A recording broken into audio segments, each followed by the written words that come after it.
오늘 하나님의 말씀은 마태복음 28장입니다. 마태복음 28장 우리 19절 20절만 요절 말씀으로 제가 한번 읽어보겠습니다. 마태복음 28장 19절 20절. 그러므로 너희는 가서 모든 족속으로 제자를 삼아 아버지와 아들과 성령의 이름으로 세례를 주고 내가 너에게 분부한 모든 것을 가르쳐 지키게 하라. 볼지어다 내가 세상 끝날까지 너희와 항상 함께 있으라 하시니라. 아멘.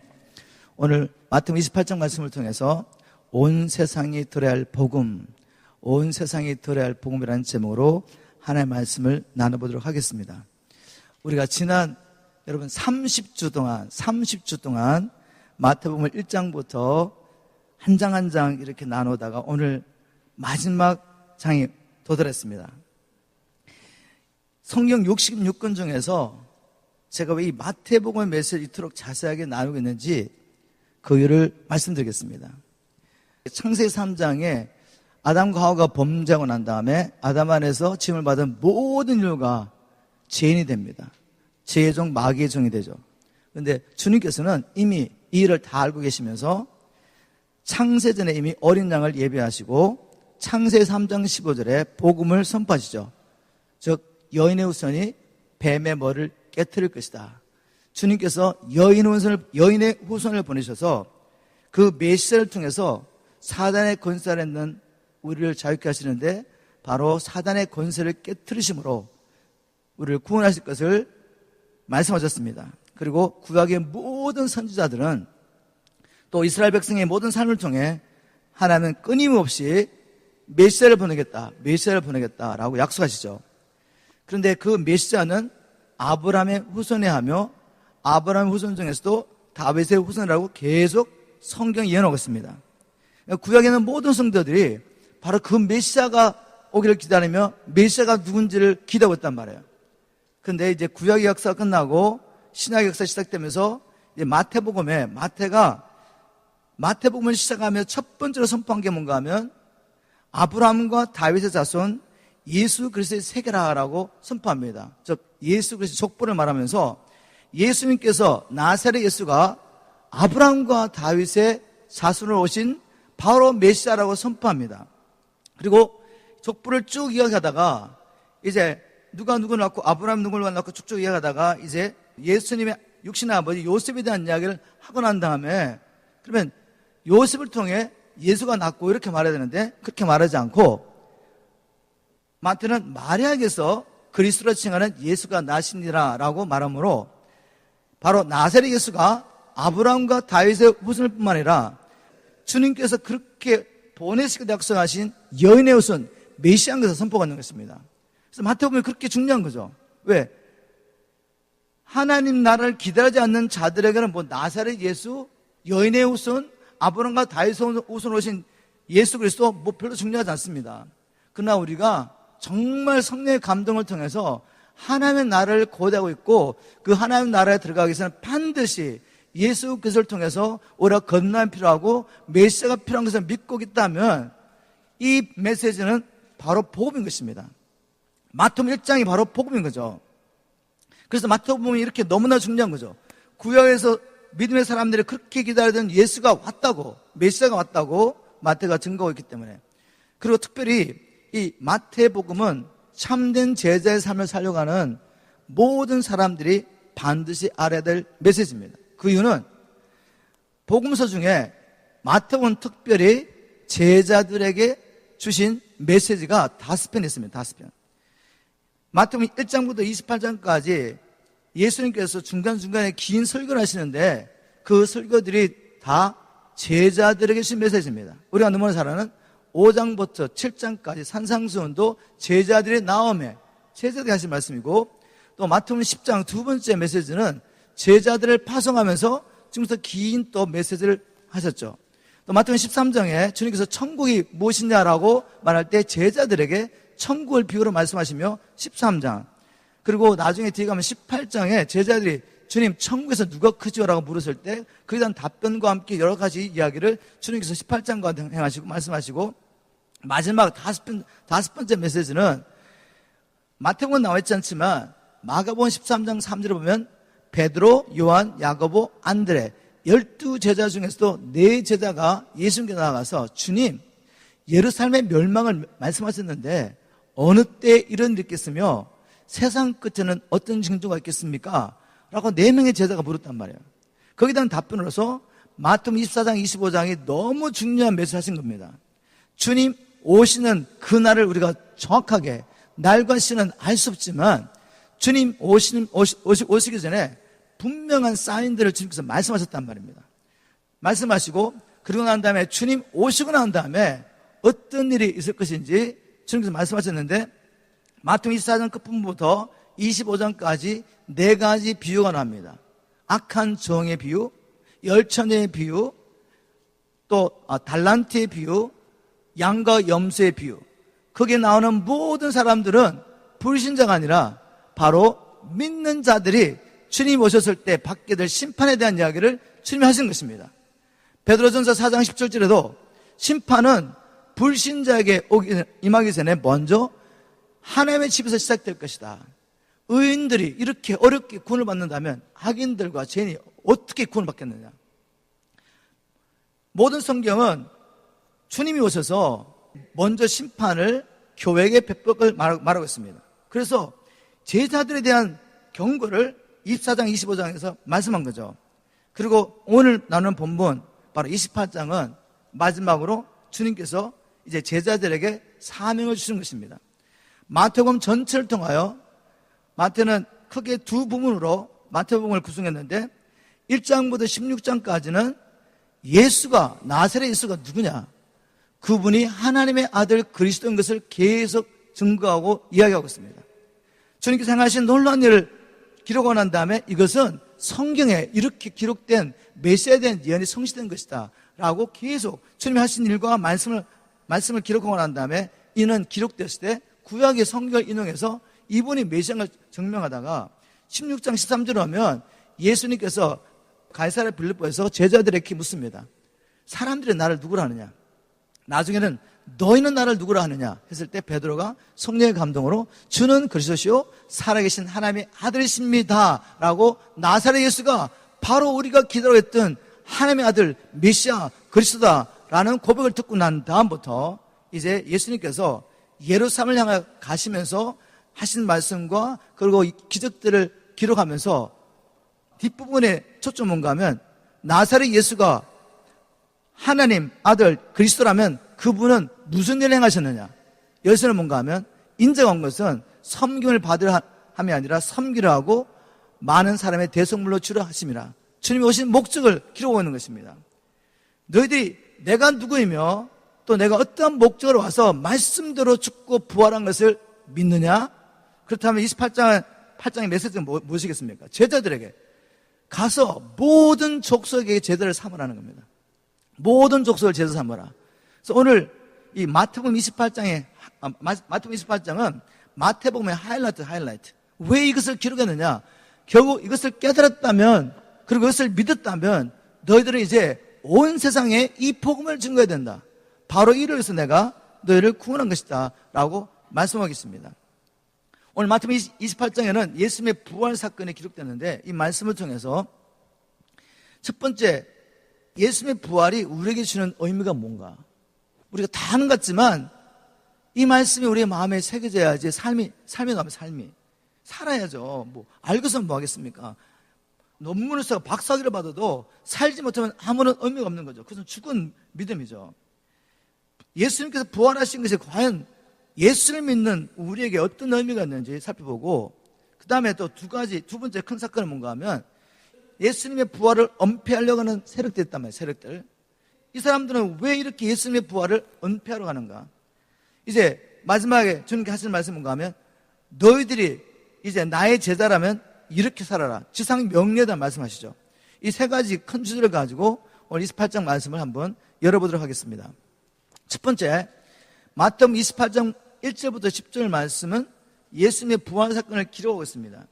이 말씀을 통해 분명한 사실은 뭔가 하면 예수님께서 부활하셨다는 확실한 증거들이 성경에 기록됐습니다. 예수님이 부활했다는 사실을 제일 먼저 선포한 존재는 바로 천사입니다. 천사. 천사가 나타나서 무덤문을 열고 여자들에게 제일 먼저 예수님의 부활 사건을 선포합니다. 제가 한번 마태복음 28장 5절 6절 한번 읽어보겠습니다. 천사가 여자들에게 일러 가로되 너희는 무서워 말라. 십자가 못 박히신 예수를 너희가 찾는 줄 내가 아노라. 그가 여기 계시지 않고 그의 말씀하신 대로 살아나셨느니라. 와서 그의 누우셨던 것을 보라. 여러분 만약 기억하신다면 마태복음 1장에는 천사가 와서 요셉에게 꿈 가운데서 천사가 와서 예수님이 메시아인 걸 증거하십니다.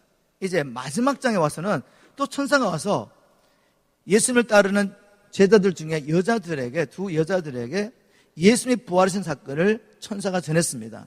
그런데 이 예수님이 부활하신 사건은 그냥 우연히 된 것이 아니라 그의 말씀하신 대로 일어난 사건이라는 거예요. 말씀하신 대로. 우리가 마태복음을 보면 이 마태복음 안에도 예수님께서 자기가 권한을 받고 부활할 것에 대해서 4번이나 말씀하셨습니다. 말씀하신 대로 부활한 거죠. 마태복음 12장 40절에 보면 예수님께 바리새인들이 와서 당신이 하나님의 아들 메시아의 증거가 뭐냐라고 물었을 때 요나의 표적밖에는 보여줄 표적이 없다라고 말씀하시면서 요나가 밤낮 사흘을 큰 물고기 뱃속에 있었던 것 같이 인자도 밤낮 사흘을 땅속에 있으리라. 이 말씀이 뭐죠? 바로 예수님이 죽으시고 이제 부활하신 그 사건을 통해서 내가 하나님의 아들인 것을 너희가 알게 될 것이다. 예수님이 죽으시고 난 다음에 3일 만에 부활한 이 사건은 아무도 부인할 수 없는 하나님의 아들이라는 확실한 증거라는 것을 주님께서 표적으로 말씀하신 거죠. 그 후에 주님께서 마태복음 16장 21절에도 그리고 그 다음에 마태복음 17장 22절 23절 마태복음 20장 18절 19절 똑같이 예수님께서 예루살렘 올라가시면 장로들과 대제사장들과 서기관들에게 많은 권한을 받고 죽임을 당하고 난 다음에 제3일에 살아나야 할 것을 제자들에게 예루살렘 올라가시면서 거듭 말씀하십니다. 최소한 4번이나 마태복음에 기록됐다면 더 많은 말씀을 하셨겠죠. 예수님께서 이 자기가 부활할 사건을 얼마나 확실하게 말씀하셨는지 대제사장과 종교 지도자들도 이 일을 알고 예수님이 죽고 난 다음에 빌라도를 찾아가서 뭐라고 말하죠? 마태복음 27장 지난주에 나눴던 말씀인데 27장 62절 63절에 보면 그 이튿날은 예비일 다음 날이라 대제사장들과 바리새인들이 함께 빌라도에게 모여 가로되 주여 저 유혹하던 자가 살았을 때 말하되 대제사장과 종교 지도자들도 알고 있는 거죠. 살았을 때 예수님이 얼마나 자기의 부활에서 예언하셨으면 저가 살았을 때 말하되 내가 사흘 후에 다시 살아나리라 한 것을 우리가 기억하노니 그래서 군병들을 보내가지고 혹시나 제자들이 예수님의 시체를 훔쳐가고 부활했다고 소문낼까봐 무덤을 지키겠습니다. 다시 말해서 예수님의 부활 사건은 그냥 된 것이 아니라 이미 말씀하신 대로 된 사건이라는 거죠. 천사가 예수님의 부활을 증거했을 뿐만 아니라 여러 목격자들이 있다고 성경은 기록하고 있습니다. 그 많은 목격자들 이야기를 다 할 수는 없지만 잠깐 나누면 마태복음 28장 오늘 본문에도 보면 두 여인이 있죠. 그리고 또 마태복음 24장에 보면 엠마오로 가는 두 제자에게 주님께서 부활하신 모습으로 나타나셔가지고 말씀하십니다. 또 이제 누가복음 24장 33절을 보면 예수님께서 11제자에게 나타나셔서 자기를 보이신 사건이 기록되어 있고 또 누가복음 24장 34절에는 특별히 베드로에게 나타나신 이야기를 기록하고 있습니다. 누가복음 24장에 보면 예수님께서 처음에 제자에 나타났을 때 11제자 중에 한 제자 도마는 그 자리에 없습니다. 10제자들에게 나타나셔가지고 자기를 보이시는데 나중에 도마가 어디 갔다가 왔단 말이에요. 예수님께서 부활하셔서 그 부활하신 모습을 우리에게 보여주셔서 라고 말했더니 도마가 하는 말이 나는 그분의 손에 못자국을 보고 옆구리에 창장을 보지 않고 나는 못 믿겠다 이렇게 말한 겁니다. 그래서 예수님께서 친히 다시 도마를 위해서 다시 나타나셔가지고 자기의 부활하신 모습을 보여주면서 이것은 이제 요한복음 20장 26절 27절 기록되는데 주님께서 이렇게 말씀하십니다. 도마에게 이르시되 내 손가락을 이리 내밀어 내 손을 보고 내 손을 내밀어 내 옆구리를 넣어보라.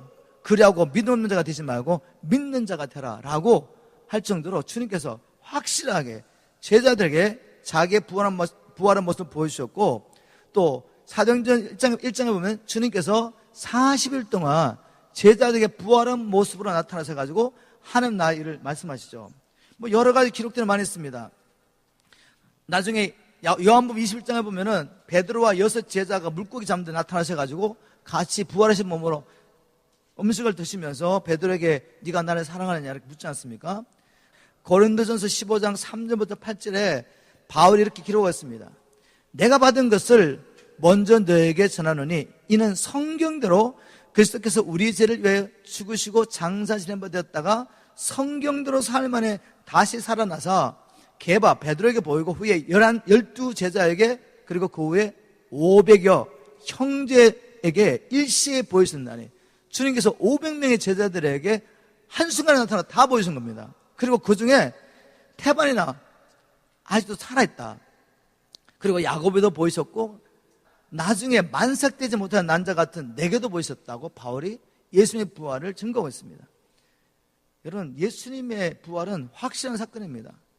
이걸 아무리 뒤집으려고 그래도 뒤집을 수 없는 수많은 증거가 있단 말이에요. 수많은 증거가. 지금도 예수님이 살아계시다는 증거는 사회 현장에서 얼마든지 경험할 수 있습니다. 저희들은 이제 킹덤 파워 캠프를 하면서 3박 4일 동안 복음을 전하고 이제 마지막에 우리가 이제 예수 이름으로 어둠의 영을 쫓아내고 축사하는 시간을 했는데, 그때 나사렛 예수 그리스도 이름 앞에 어둠의 정체가 드러나고, 이 어둠의 정체가 드러나면 첫 번째 하는 일은 뭔가 하면 예수의 이름으로 말하지 못하게 막습니다. 어디서 많이 들은 이야기 같지 않습니까? 사도행전에 보면 예수님의 부활한 사건을 사도들이 막 증거하는데 정교 지도자들이 잡아가지고 위협을 주면 하는 말이 뭐죠? 다시는 예수의 이름으로 말하지도 말고 가르치지도 말라고 말합니다. 왜요? 이 어둠의 영들은, 마귀는 예수의 이름으로 말한다는 것 자체가 그분이 죽으시고 부활하신 사건을 믿는다는 전제에서 선포하는 것이거든요. 그리고 예수의 이름을 선포하면 어둠의 영이 떠나가야 합니다. 그래서 예수 이름을 말하지 못하게 하죠. 제가 이제 축사 시간 전에 이 이야기를 쭉 해주면서, 여러분, 보통 때는 예수 이름을 부르면서 찬양하다가도 하나님의 성리 역사하면서 하나님의 말씀 가운데 복음 가운데 어둠의 영이 드러나고 나면 여러분 안에 혹시 어둠의 영이 있으면 예수 이름으로 말할 수 없습니다. 이렇게 말했어요. 제가 한국에서 우리가 8월달에 킹덤 파워 캠프를 했는데 한 목사님 딸이 와서 제게 사회 끝나고 나는데 이렇게 간증했습니다. 목사님, 제가 이번에 2번째로 왔는데 이번에 아주 놀라운 것을 경험했습니다. 목사님께서 어둠의 영이 나타나면 예수의 이름을 부를 수 없다고 말씀하셨는데 축사 시간에 자기 안에 어둠의 영이 드러났다는 거예요. 그래서 제 말을 기억하고 예수 이름을 말하려고 한번 노력해봤대요. 그래서 안 되더래요. 이게 아무리 말하려고 해도 예수의 이름을 부를 수가 없더래요. 누구 와서 도와주고 우리가 예수 이름으로 물리치고 난 다음에 입이 열리고 난 다음에 자기가 말하기 시작했다. 자, 여러분, 왜 이런 일이 일어나겠습니까? 예수님이 죽으신 걸로 끝났다면 그분이 죽은 자가 무슨 권세가 있겠어요? 근데 예수님은 죽으실 뿐만 아니라 부활하셔서 모든 이름에 뛰어난 이름을 받으셨습니다. 하늘과 땅의 모든 권세를 받으셨고 살아계십니다. 그렇기 때문에 예수님 이런 기적이 나타나고 표적이 나타나는 거죠. 지금 트럼프가 미국의 대통령인데 얼마나 강력합니까? 파워가. 그냥 말 한마디 하면 막 경제가 왔다 갔다, 세계 경제가 왔다 갔다 해요, 지금. 말 한마디 하면은 미국의 군대가 움직입니다. 왜? 대통령은 권위, 살아있는 트럼프라는 사람이 가지고 있는 대통령의 권위 때문에. 그러나 그분이 이제 임기를 마치고 내려가시면 아무리 말해도 군대 움직이지 않습니다. 예수님이 살아계셔도 권세가 없다면 말씀하셔도 예수님으로 아무리 말해도 아무리 역사가 일어나잖아요. 그분이 부활하실 뿐만 아니라 하늘과 땅의 모든 권세를 가지고 있는 것이 사실이기 때문에 사회 현장에서 예수 이름을 선포할 때 어둠의 영이 굴복하는 것입니다. 예수님은 살아계십니다. 여러분, 이 부활 사건을 믿으십니까? 이게 얼마나 놀라운 일인지 몰라요. 예수님이 살았던 수많은 증거였다는 것을 제가 여러 가지 성경 말씀과 또 제가 사역하면서 경험한 것을 나눴습니다. 그렇다면 예수님께서 부활하셨다는 것이 우리에게 무슨 의미가 있냐 이거죠. 무슨 의미? 첫 번째, 예수님이 부활했다면 그분은 하나님의 아들이십니다. 그분은 그렇게 증거하셨잖아요. 하나님의 아들이 아니고야 죽음에서 어떻게 사망 권세를 이기고 사망의 권세 잡은 자 마귀를 이기고 부활할 수가 있겠습니까? 그래서 로마서 1장 3절 4절에 바울이 이렇게 기록하고 있죠. 이 아들로 말하면 육신으로는 다윗의 혈통에서 나셨고 인간적인 눈으로 보면 다윗의 혈통으로 났습니다. 그러나 성결의 영, 거룩한 성령으로는 죽은 가운데서 부활하여 능력으로 하나님의 아들로 인정되셨으니 곧 우리 주 예수 그리스도시니라. 주님이 부활하신 그 사건은 그분이 하나님의 아들이라는 확실한 증거라고 바울은 선포했습니다. 여러분, 정말 우리가 예수님이 하나님의 아들이라고 믿으면 어떤 반응이 나타나겠습니까? 우리가 물론 교리적으로 예수님 하나님의 아들이야 알 수 있잖아요. 근데 여러분 아시죠? 믿으면 두 가지가 있다는 거. 죽은 믿음이 있고 살아있는 믿음이 있습니다. 죽은 믿음은 이론적으로 다 할 수 있습니다. 그리고 그걸 다 말할 수 있어요. 논문을 쓸 수 있습니다. 예수님이 누구신지 책을 쓸 수 있습니다. 그러나 예수님께 순종하지는 않습니다. 즉 믿음에 역사는 없단 말이에요. 살아있는 믿음은 반드시 역사가 있습니다. 야고보 이렇게 말했죠. 이와 같이 행함이 없는 믿음은 죽은 믿음이다 라고 말하면서 아브라함의 이야기를 하죠. 아브라함이 자기 아들 이삭을 번제로 하나님께 드릴 때 그 행위를 통해 아들을 하나님 앞에 번제로 드리는 그 행위를 통하여 그의 믿음이 온전히 인정을 받는 것입니다. 그의 믿음이 살아있는 믿음, 진짜 믿음인 것을 증명한 것이죠. 어떤 믿음으로 아들을 드렸습니까? 하나님께서 아브라함에게 수많은 아들이 있지만 믿음으로 태어난 그 이삭을 통해 메시아를 보내시겠다는 약속을 하시고 난 다음에 그 아들을 번제로 드리라고 그랬거든요. 어떤 믿음이죠? 아브라함에게는 하나님은 신실하시다, 하나님은 전능하시다는 확실한 믿음이 자기 경험 가운데 있습니다. 자기 몸이 100세가 되어 죽은 것을 알고 사라는 한 번도 자식을 못 낳았는데 경수가 끝났단 말이죠. 90세 할머니 된 것입니다. 그런 가운데 약속을 통해 아들이 난 것입니다. 이건 기적이었죠. 이 경험을 통해서 하나님은 신실하시며 전능하시다. 그렇다면 하나님께서 무슨 이유인지 모르겠지만 약속을 받을 이 아들을 번제로 드리려고 했는데 이 아들을 드려도 하나님은 죽은 자 가운데 제 가운데 일으켜서 약속을 이루실 분으로 믿었기 때문에 그 믿음이 번제를 드리는 행동으로 나온 것입니다. 맞습니까, 여러분? 예수님이 하나님의 아들이라면 그분은 저와 여러분을 자기의 뜻대로 창조하신 창조주 하나님이 되십니다. 예수님이 하나님의 아들이시며 메시아는 구주라는 것을 믿는 것은 내가 죄로 말미암아 팔려서 마귀의 것이 됐는데 이제는 그분이 자기의 생명값을 주시고 사셔서 이제는 내가 주님의 것이 된 것입니다. 그래서 바울은 그분이 예수님이 우리 모든 사람에서 죽으신 목적을 이렇게 말하죠. 이제는 산자들로 하여금 다시는 자기 자신을 살지 않고 자기를 위해 죽었다가 다시 사신 그 예수를 살게 하려고, 이것을 믿으십니까? 그러면 우리 삶 가운데서 당연히 이제는 사나 죽으나 예수와 그분의 나라 그리고 복음에서 살 수밖에 없는 것입니다. 이러한 삶의 증거 없다면 우리가 무조건 믿습니다, 그리고 천국 갈 거라고 그냥 추측하고 있으면 안 된단 말이죠. 왜? 영원히 이제 부활한 육체와 함께 연합하여서 영원히 하나님이 안 계시는 저 불못에서 영혼을 보낸다는 것은 상상도 할 수 없는 일이고 이것은 아무에게도 일어나면 안 되는 이야기단 말이죠. 그런데 내가 너무 바빠서 그냥 내 믿고 싶은 대로 믿기 때문에 그냥 여러분 그렇게 믿습니다 말하고 그 죽은 믿음을 가서 사시면 안 된단 말이에요. 오늘 말씀을 통하여 여러분의 믿음을 한번 확인해 보시기를 주님으로 축복합니다. 살아있는 믿음은 반드시 믿음의 역사가 있기 때문입니다. 자, 주님께서 부활하신 그 사건은 바로 예수님이 하나님의 아들이라는 분명한 증거입니다. 두 번째, 예수님이 부활하신 사건, 우리에게 주는 의미는 뭔가? 너무 중요한 것이죠. 예수님의 부활은 이제 예수님을 믿는 자들이 하나님 앞에서 더 이상 죄인이 아니라 의인이 되었다는 확실한 증거입니다. 이게 왜 이렇게 중요할까?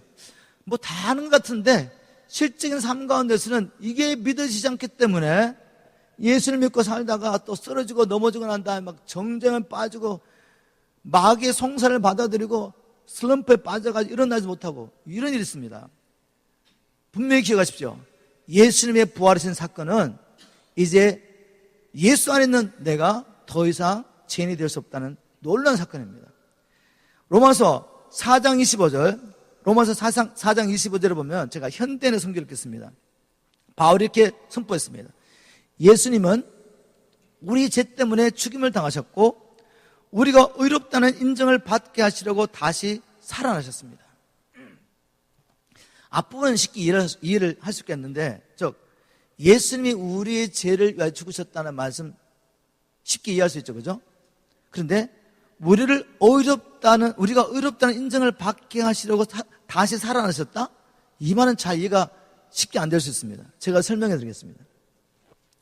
예수님은 우리가 지불할 수 없는 죄값을 지불하고 죽으셨습니다.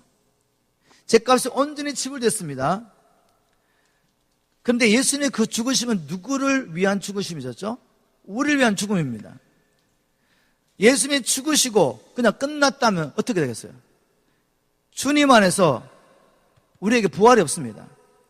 주님이 부활했다는 그 사건은 그 죽으심을 통하여 이제 예수님의 죽으심을 통하여 우리의 죄값이 완전히 지불됐다는 확실한 증거입니다. 왜냐하면 죄의 싹은 사망이란 말입니다. 죄의 싹. 우리 죄 때문에 사망의 권세 잡은 자 마귀가 우리를 노예 삼고 마음대로 우리를 이끌어 가다가 이 땅에서 자기 노예로 부려먹다가 이제는 사망으로 우리를 마치게 만든단 말이죠. 육신의 죽음과 영원한 죽음으로 끌고 간다는 겁니다. 마귀가. 왜? 죄 때문에. 그런데 예수님이 죽으시고 부활이 없다? 그 말은 예수님의 죽으심도 우리의 죄값을 온전히 지불하기에 충분하지 않았다.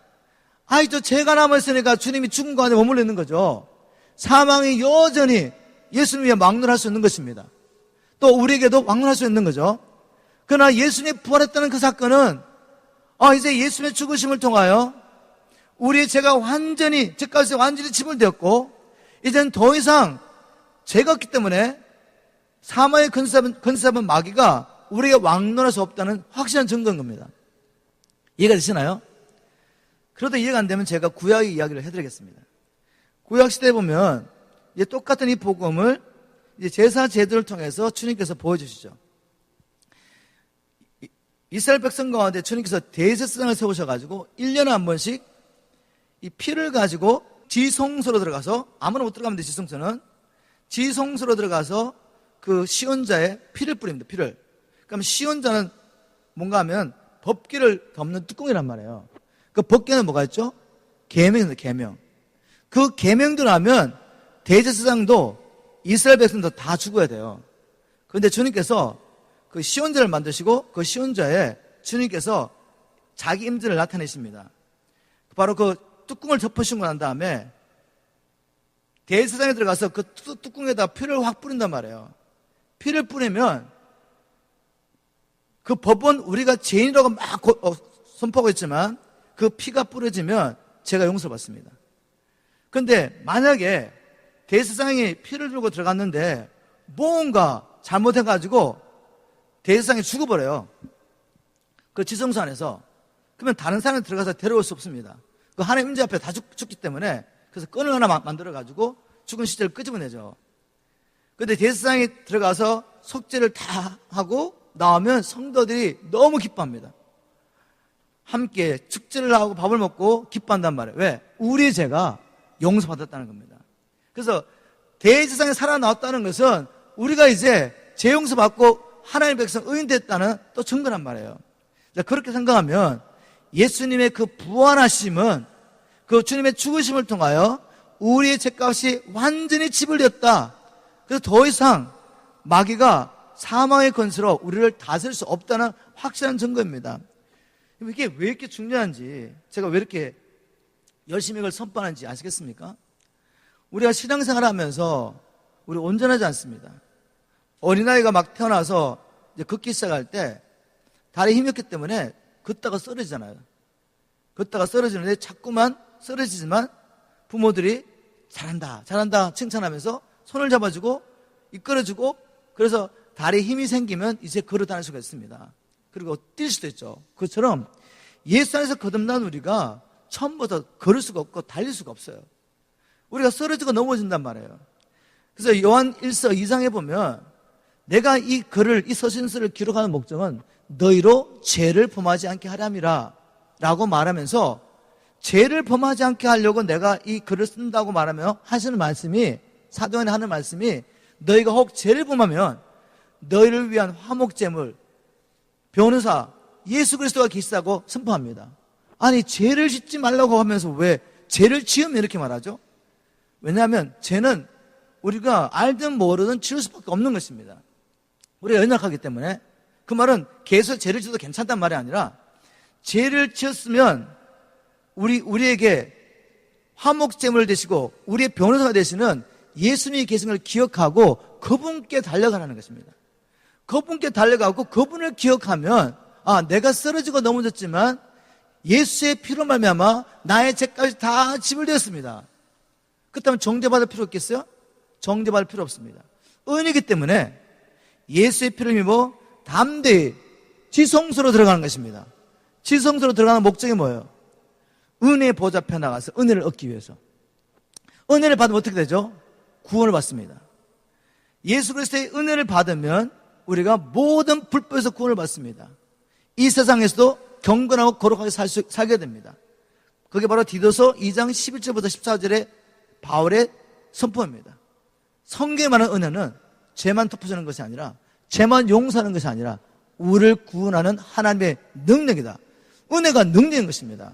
이것은 모든 불법에서 우리를 구원해서 이 땅에 살 때 우리를 하여금 거룩하게 살게 하고 땅에 소망을 두지 않고 예수님의 오심을 기대하게 만든 것이 바로 하나님의 은혜인데, 이거를 받기 위해서 나가야 되잖아요.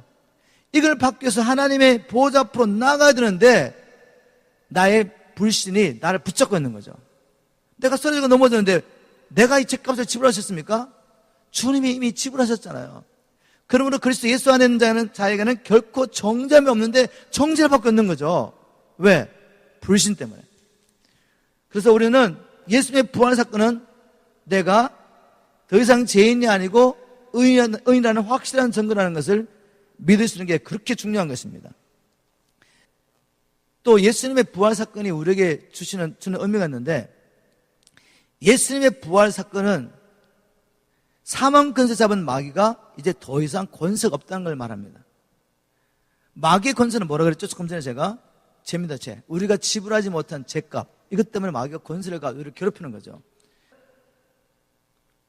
이제는 예수님의 그 죽으심을 통하여, 부활하심을 통해서 마귀의 머리 권세가 깨어졌습니다. 권세가 깨어졌다면, 그의 무장이 해제됐다면 와도 그는 내게 아무것도 상관할 것이 없어요. 그래서 예수님이 이런 말씀하셨죠. 요한복음 14장 30절을 제가 쉬운 말 성경으로 나누겠습니다. 요한복음 14장 30절에 보면, 이제 너희와 더 이상 길게 이야기할 시간이 없구나. 주님께서 마지막 만찬전에서 제자들에게, 얘들아, 이제 내가 너희들과 더 이상 이야기할 시간이 없어. 그 이유는 이 세상 임금, 이 세상의 통치자가 가까이 오고 있다. 그런데 사실은 이 세상의 통치자는 나를 어떻게 할 아무런 능력이 없다고 말합니다. 이 마귀가 오지만 내게 아무것도 자기가 능력을 발휘할 수가 없어. 아무런 권세가 내게 없어. 이유는 뭐죠? 예수님은 죄가 없이 태어났습니다. 아담의 후손으로 오지 않고 여인의 후손으로 오심으로 죄가 없이 태어나시고 모든 율법을 지킴으로 죄를 범한 적이 없어요. 그래서 마귀가 와도 예수님께는 아무런 권세와 능력이 없는 것입니다. 그런데 우리가 예수 안에서 바로 똑같은 상태가 된 것을 믿으시기 바랍니다. 마귀가 차도지만, 내가 연약하고 쓰러지고 넘어져도 예수 안는 자는 마귀가 차도지만 내게 아무런 권세가 없습니다. 나를 붙잡아 놓을 수가 없어요. 우리는 어떻게 되죠? 예수님의 피를 입어 은혜 보좌 앞에 달려가야죠. 이런 길을 주님으로 축복합니다. 마지막으로 예수님의 부활이 예수 안에 있는 우리에게 주는 소망의 메시지겠습니다. 그것은 나도, 저와 여러분도 이제 주님이 오실 때 그분처럼 부활할 것이라는 확실한 소망입니다. 지금 우리 안에 거듭난 생명이 있고 성령이 살아계시지만 이 육체는 어떤 육체죠? 죽을 육체입니다. 아직도 죄의 통찰에 있고 육신의 소욕 때문에 성령의 소욕과 늘 싸우면서 우리 싸움이 있지 않습니까? 그런데 이 육체를 벗을 날이 온다는 거죠. 그 육체는 분명히 땅의 것을 먹는데도 불구하고 화장실 갈 필요도 없습니다. 그리고 이 공간을 언제든지 왔다 갔다 이동할 수 있는 만질 수 있는 육체인데 지금 우리가 갖고 있는 육체가 아니란 말이죠. 예수님 부활한 육체는 문을 닫고 제자들이 방에 있는데 그 방으로 그냥 들어오시는 거죠. 밥을 먹다가도 순간 공간 이동하시는 그런 육체였어요. 그 영광스러운 육체로 우리가 부활하여서 주님을 만나게 될 것입니다. 주님과 함께 땅에 와서 우리가 주님과 함께 다스릴 것입니다. 바로 이 이야기를 바울이 고린도전서 15장에서 부활장이죠. 21절부터 23절에 이렇게 기록하고 있습니다. 제가 한번 현대 성경 읽겠습니다. 죽음이 한 사람을 통해서 온 것처럼 죽은 사람의 부활도 한 사람을 통해서 왔습니다. 아담의 죄로 모든 사람이 죽은 것 같이 그리스도로 모든 사람이 다시 살게 될 것입니다. 그러나 부활에는 각각 자기 차례가 있습니다. 첫째는 첫 열매이신 그리스도이고 다음은 그리스도께서 다시 오실 때 그분을 믿었던 모든 성도들입니다. 예수님의 부활이 이렇게 놀라운 것입니다. 이 부활 소망이 없다면 우리가 땅에서 이렇게 복음에서 살면서 복음에서 이 땅에서 권한을 받는 것이 얼마나 헛된 일이겠습니까? 그러나 부활이 있습니다. 부활 때 우리가 새하지 않는 영광과 하나님 나라를 얻게 될 것입니다. 그리고 새하지 않는 나를 다스리기 위해서 우리가 죽지 않는 새로운 몸으로 부활할 것입니다. 자, 두 번째, 마태복음 28장 11절 15절에 보면 예수님의 이 부활을 엄폐하려고 하는 세력들이 있습니다. 이들은 왜 이렇게 예수님의 부활을 엄폐하려고 할까? 제가 11절부터 15절까지 한번 읽어보겠습니다. 여자들이 갈새 파수꾼 중 몇이 성에 들어가 모든 된 일을 대제사장들에게 고하니, 즉 천사가 와서 그 모든 문을 굴고 예수님의 부활한 사건을 이야기했단 말이죠. 그들이 장로들과 함께 모여 의논하고 군병들에게 돈을 많이 주며 가로되 너희는 말하기를 그의 제자들이 밤에 와서 우리가 잘 때 그를 도적질하여 갔다 하라. 만일 이 말이 청독에게 들리면 우리가 권하여 너희로 근신되지 않게 하리라 하니 군병들이 돈을 받고 가르친 대로 하였으니 이 말이 오늘날까지 유대인 가운데 두루 퍼지니라. 지금 대제사장들과 장로들은 예수님이 부활했다는 사건을 군병들 통해 분명히 들었습니다. 우리 같으면 너무 두려워 떨면서 그렇다면 그분이 정말 하나님의 아들이야 라고 말하며 회개하고 난리가 나야 되는데 그들은 어떻게든 이 일을 은폐하려고 합니다. 이것을 통해 그들이 마귀에 속했다는 것을 분명히 말하고 있습니다.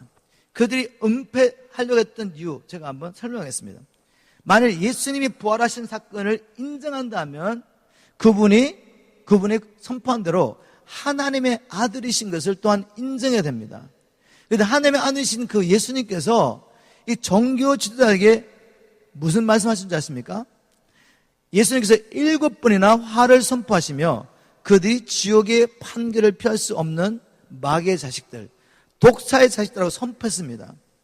제가 마태복음 23장 13절과 33절을 한번 읽어보겠습니다. 화에서 찐저 외식하는 서기관들과 바리새인들이여 너희는 천국문을 사람들 앞에 닫고 너희도 들어가지 않고 들어가려는 자도 들어가지 못하게 한도다. 어떻게 종교 지도자들이 바리새인과 율법사들이 천국문을 닫았습니까?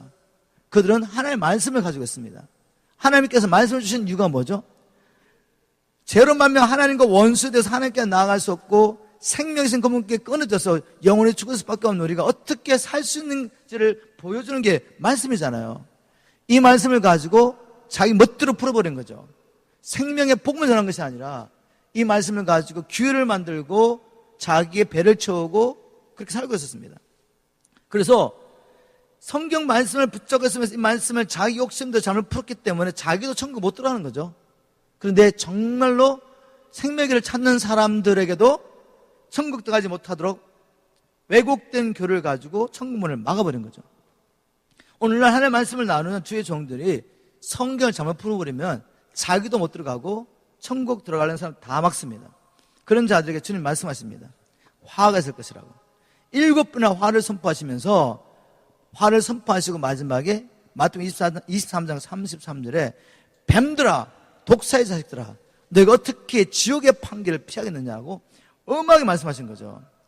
이 말씀을 하셨기 때문에 예수님의 부활 사건을 은폐하려고 한 거죠. 무엇보다도 예수님의 부활 사건을 은폐하려고 하는 존재는 바로 그들의 아비 마귀입니다. 마귀. 만일 우리 믿는 사람들이 이 부활에 대한 확실한 소망을 가지고 산다면 어떻게 되겠습니까? 내가 죽어도 다시 부활한다. 영광스러운 몸으로 부활하며 내가 그리스도에서 권한을 받을 때 이 권한과 비교할 수 없는 영원한 영광을 얻게 된다는 믿음을 가지고 부활 소망 때문에 이렇게 사는데 어떻게 되겠어요? 아마 세상이 감당 못할 것입니다. 마귀는 자기의 영혼들을 계속 잃어버려야 돼요. 하나님 나라가 확정됩니다. 마귀는 예수님이 부활했던 사건, 그것은 곧 자기의 머리, 권세가 끼어졌다는 것입니다. 그분의 죽으심과 부활하심을 통해 누구든지 그분을 하나님의 아들 메시아 구주로 믿는 자들은 자기가 잃어버릴 수밖에 없는 걸 아는 거죠. 어떻게든 이것을 은폐해야 됩니다. 예수님의 이 부활 사건, 죽으심과 부활하신 사건, 이 복음을 은폐하라고 하는 역사는 지금도 교회 안에 있습니다. 어떻게 해요? 우리가 얼마든지 예수 이름으로 모여가지고 여러 가지 활동할 수 있습니다. 또 성경도 가르치고 예수 이름으로 집회를 하면서 기적과 표적이 나타나고 다 할 수 있어요. 그런데 뭐만 안 하면 되죠? 모든 성경을 열어서 끊임없이 예수는 누구시며 그분이 왜 죽으셨으며 왜 부활하셨으며 이제 이 복음이 어떻게 선포되는지 이걸 계속 말하지 않으면 주님의 복음, 주님이 죽으시고 부활하신 사건을 은폐하는 거죠.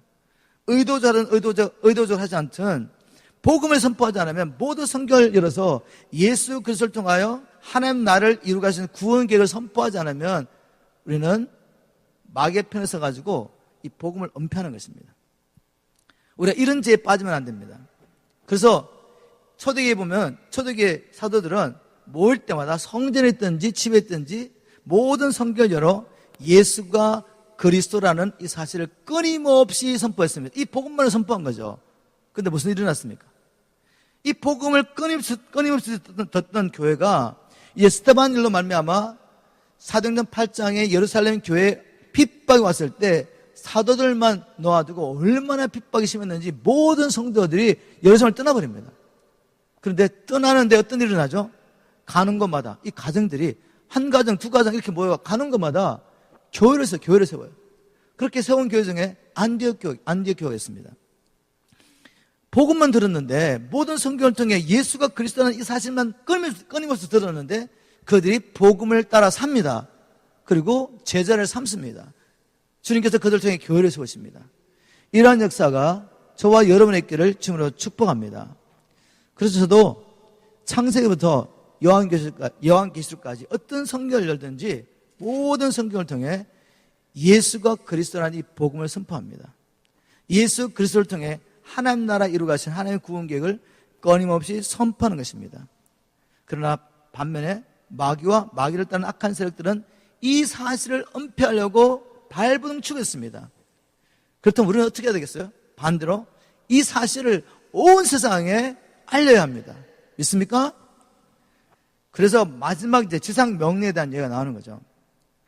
마태복음 28장 16절에서 20절 예수님께서 이제 제자들에게 명령하십니다. 제가 16절부터 한번 읽어보겠습니다. 11 제자가 갈릴리에 가서 예수의 명하시던 산에 이르러 예수를 배웠는데 주님께서 말씀하십니다. 18절에 예수께서 나와 일러 가라사대 하늘과 땅의 모든 권세를 내게 주었으니 그러므로 너희는 가서 모든 족속으로 제자 삼으라는 명령을 하십니다. 얼마나 중요한 시간입니까? 이제 주님이 떠나십니다.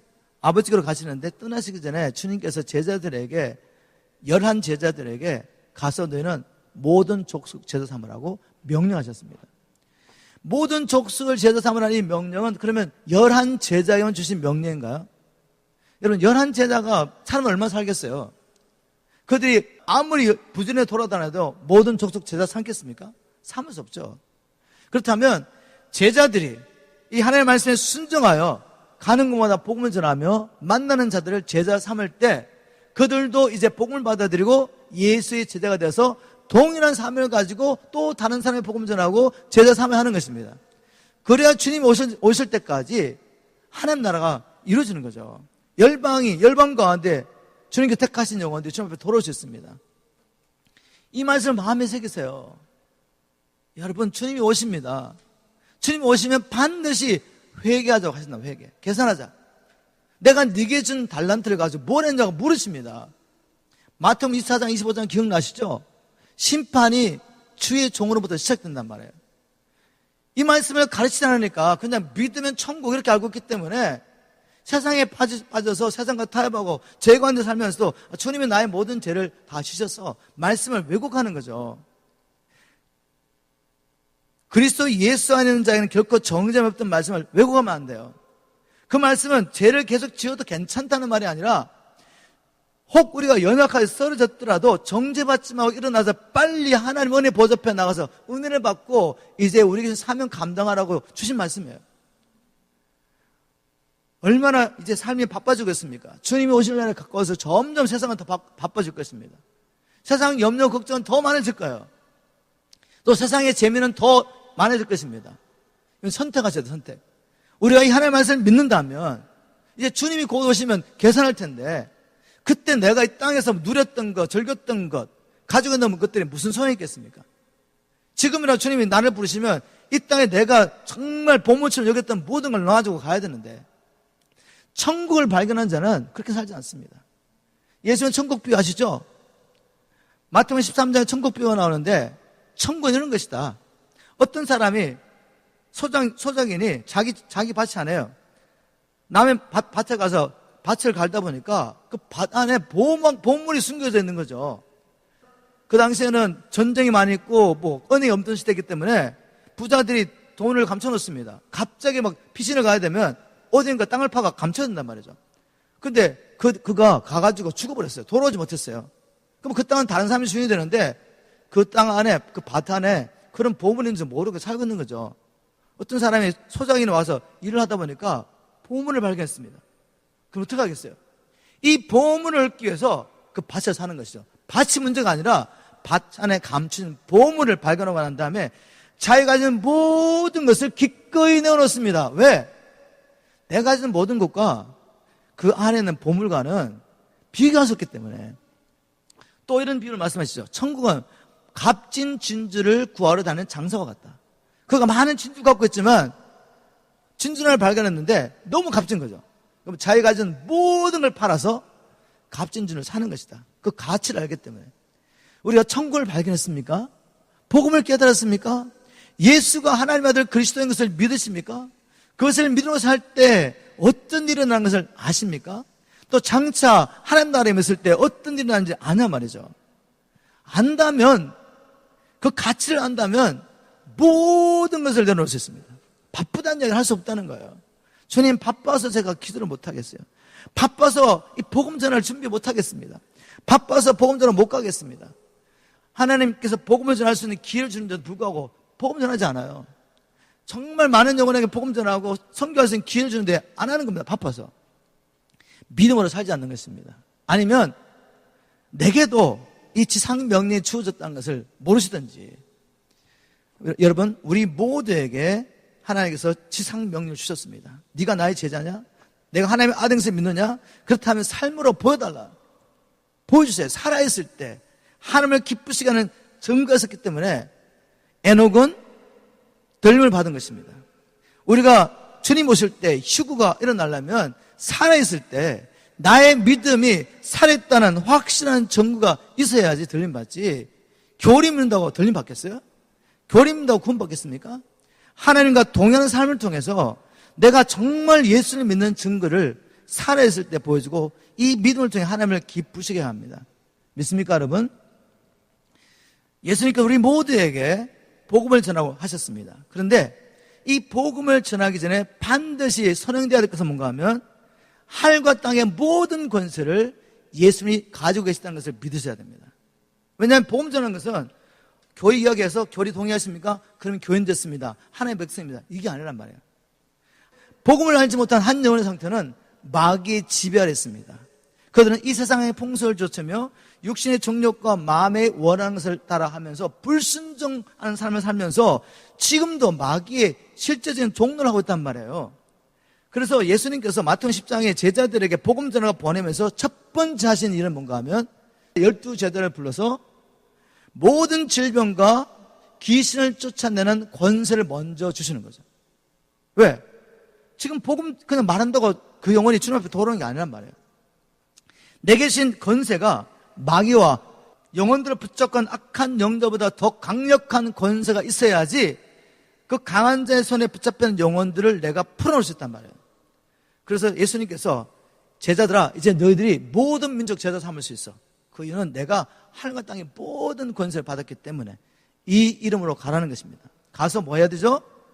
아버지와 아들과 성령의 이름으로 세례 주래, 세례.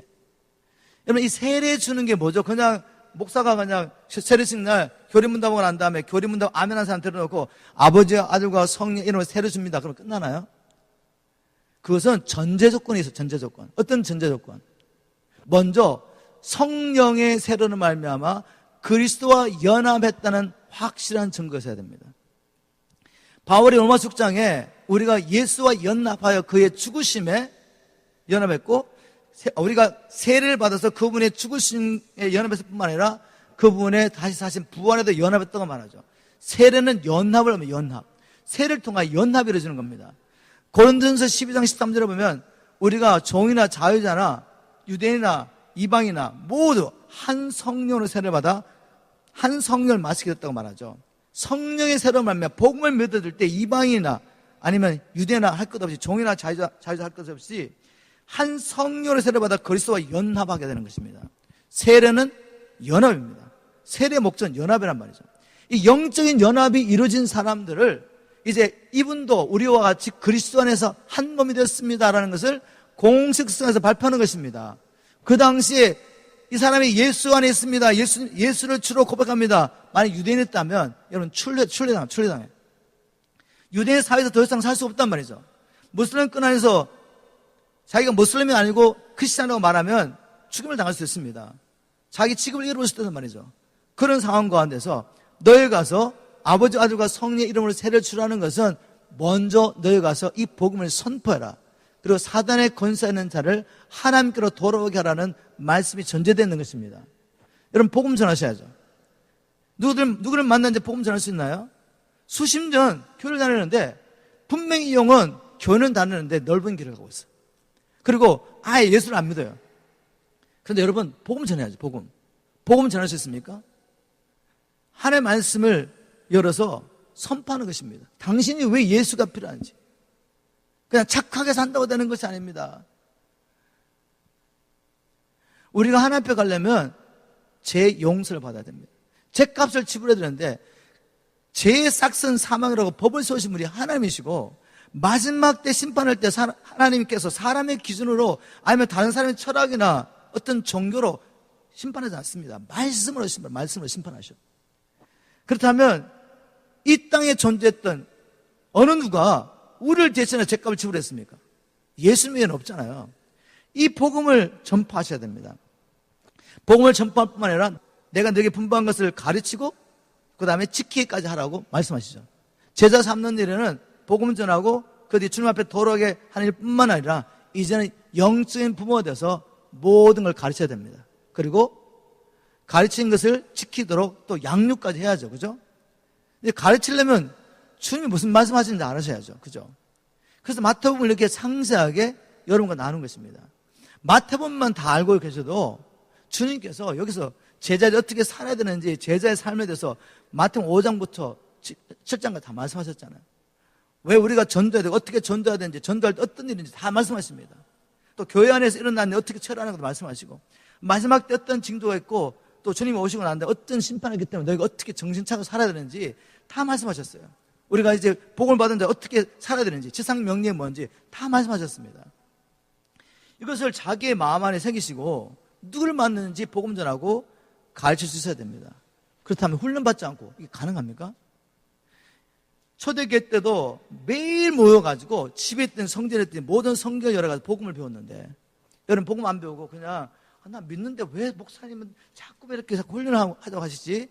이거 귀찮아하시면 안 돼요. 이걸 너무나도 기뻐하시면서 이런 기회를 주신 하나님께 감사하며 배우셔야 됩니다. 배울 뿐만 아니라 내가 먼저 지켜야죠. 살아야죠. 그리고 복음을 전하고 복음을 받는 자들을 우리가 또한 양육해야 됩니다. 근데 주님께서 마지막 이런 말씀하시죠. 볼지어다 내가 세상 끝날까지 너희와 항상 함께 있으리라. 우리가 아무리 성경을 통해서 복음을 깨닫고 또 복음이 뭔지 외우고 다 준비하셔도 내 힘으로 한 영혼을 주님께로 인도할 수가 없습니다. 주님이 함께 하셔야 가능한 것이죠. 그리고 혹 여러분들이 주님 저는 말이 둔합니다. 저같이 말 둔한 사람 있으면 손 들어보세요. 지금 우리 가운데 저는 정말 말이 둔한 사람이거든요. 근데 저를 쓰신다면 하나님이 제가 어떻게 담대하게 복음 전하시는지 아십니까? 저 영어 정말 못해요. 처음에 주님께서 1993년에 영어로 복음을 전하라고 말씀하셨을 때 정말 제가 그냥 심플한 컨버세이션도 못했습니다. 근데 제가 복음을 전했어요. 애들 모아놓고 Jesus loves you라고 말한 거죠. 그리고 브로큰 잉글리시를 막 하겠습니다. 처음에 애들이 무슨 말인지 못 알아들었어요. 그런데 주님께서 그 브로큰 잉글리시를 통해서 역사를 하셨습니다. 제가 그렇게 담대히 선포하셨던 이유는 이것은 내가 하는 일이 아니라 주님이 하시는 일이다. 내가 아무리 말을 잘해도 주님이 함께 하자면 이들이 못 알아듣는 것이고, 내가 말을 잘 못해도 내 안에서 정말 주님을 사랑하고 이 영혼을 사랑해서 말을 하면 주님이 일하시는 겁니다. 지금도 말 잘 못하죠. 성경에 나와서 영어를 하는 게 정말 부담스럽습니다. EM들하고 사회가 정말 힘들어요. 왜? 말이 잘 안 되니까. 한국말도 못하는데 영어는 얼마나 못하겠어요. 그런데 할 수 있는 이유는 주님이 함께 하신다는 확신 때문에. 여러분, 노아가 방주 지은 것이 노아 식구가 정말 손을 가지고 힘을 다해서 방주 지었지만 그 8명의 식구가 그 방주를 지을 수 있겠어요? 하나님이 함께 하셨기 때문에 가능한 거죠. 분명히 모세가 이스라엘 백성들 애굽에서 이끌어냈지만 모세가 무슨 능력이 있어가지고 그들을 이끌어내겠습니까? 출애굽기 3장 12절에 모세에게 주님께서 모세야 내가 항상 너와 함께 하려는 이 약속이 있었고 그 약속대로 주님이 함께 하셨기 때문에 가능한 것입니다. 그 말은 우리 중에 아무도 저는 말이 둔하고요 또 공부하는 거 정말 싫어요, 또 남에게 나가서 말을 할 때 저는 내성적인 사람이라서 말을 못합니다, 이런 얘기 할 수 없다는 거죠. 예수의 제자라면, 성령을 모시겠다면 우리 다 할 수 있습니다. 그리고 온 세상은 이 복음을 들어야 합니다. 이 복음을 듣지 못하고 예수를 믿지 못하고 주님 오시면 그들은 영원히 멸망을 받을 수밖에 없습니다. 주님 오시기 전에도 이 복음을 믿지 않고 죽으면 영원히 멸망받을 수밖에 없는데 그들이 우리 가족이 될 수 있단 말이에요. 내가 사랑하는 친구일 수 있고 직장 동료일 수 있고. 근데 그냥 놔두시겠어요? 하나님 앞에 기도하십시오. 그다음 주님께서 우리 마음을 뜨겁게 하시고 그 영혼의 복음을 전할 수 있는 기회를 반드시 주실 것입니다. 그가 복음을 전하고 받지 않으면 그의 죄로 마음이 죽을 것이지만 우리가 복음을 전하지 않으면 주님이 우리에게 핏값을 찾으시겠다고 말씀하시잖아요. 말씀을 뵙겠습니다. 우리 주님께서 오실 날이 정말 얼마 남지 않은 것 같습니다. 주님께서 오시면 추수가 시작되는데 알곡과 가라지를 가르는 역사가 있을 것입니다. 지금도 그 역사가 일어나고 있죠. 특별히 이제 주님 오시기 전에 큰 환난을 통해서 이 시련을 통해서 알곡과 가라지를 갈라놓을 것입니다. 의인은 더 의롭게 되고 악인들은 아무것도 알지 못하고 더 악을 행할 것입니다. 우리는 오늘 이 시간에 하나님의 말씀을 듣고 이 말씀을 통해 우리 자신을 점검해야 합니다. 내가 예수를 믿는 동안인데 나는 믿음의 역사가 있는가?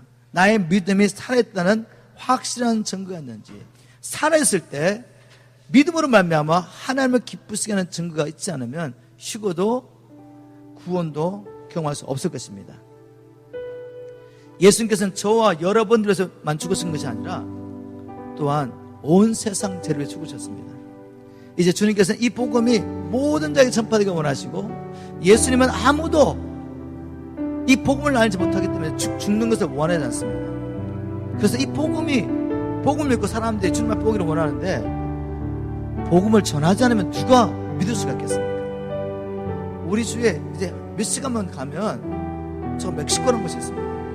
그곳에는 복음을 듣지 못한 사람들, 너무나 가난하게 지금 21세기에 신발도 없이 사는 사람들 있단 말이죠. 얼마든지 갈 수 있습니다. 우리가 마음을 정하고 믿음대로 살기 원한다면 얼마든지 이 기쁜 소식을 전할 수 있습니다. 주님 오시는 그날까지 우리 모두가 가서 제자 삼으라는 주의 사명을 다 감당하고 주님 오셨을 때 우리가 주님 앞에 설 수 있기를 주님으로 간절히 기도합니다.